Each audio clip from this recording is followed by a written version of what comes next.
தமிழ் வேலைக்கு போயிட்டு வரவும் அப்போ ஈஸ்வரியும் உங்கள் பொண்ணையும் தான் கட்டுறாங்க.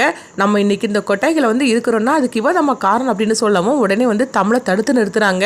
நாங்கள் இன்னைக்கு இந்த நிலைமையில வந்திருக்கிறோன்னா அதுக்கு நீ தாண்டிய காரணம் அப்படிங்கும்போது நான் என்ன பண்ணினேன், நீங்கள் பண்ணின தப்புக்கு தான் உங்களுக்கு இந்த மாதிரிக்கு ஒரு தண்டனை கொடுத்துருக்குறாங்க.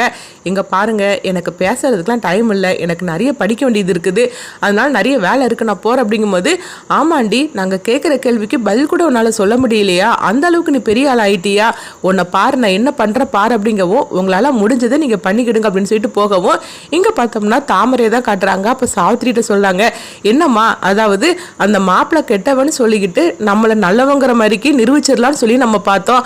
ஆனால் என்ன பண்ணுறதுக்கு நம்ம நினச்சது எதுவுமே நடக்காமல் அந்த தமிழ்ச்செல்வி வந்து தடுத்து நிறுத்திட்டால, கடைசியில் அவன் நல்ல பேர் வாங்கிட்டு போயிட்டால. ஆனால் இங்கே நடந்ததில் ஈஸ்வரியா உங்கள் பொண்ணு வந்து கொட்டாய்களை போய் தங்கியிருக்காங்க பார்த்தீங்களா, அது ஒரு விஷயமா நம்மளுக்கு நல்ல விஷயமா அமைஞ்சிருக்குது. நம்மளை அங்கே போக வச்சாங்களே, இன்றைக்கி அவங்களுடைய நிலைமையை பார்த்தீங்களா அப்படின்னு சொல்லவோ ஆமாண்டி நீ சொல்கிறது கரெக்டு தான் அப்படின்னு சாவித்திரி சொல்லிட்டு இருக்கிறாங்க.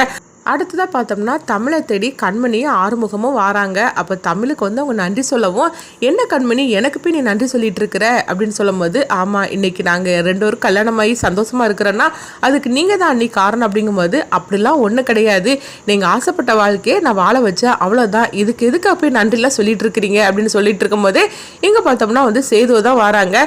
என்னடா ஆறுமுகம் அப்படின்னு சொல்லி கூப்பிடவோ, இங்கே பாருங்கள் அவர் நம்ம விட்டு மாப்பிள்ளையாக்கும், அவரை வாடா போடாலாம் சொல்லி கூப்பிடக்கூடாது அப்படின்னு தமிழ் சொல்லவும் இதை கேட்டதுமே சேது ஐயோ அப்படியா மாப்பிள்ளை அப்படிங்கிற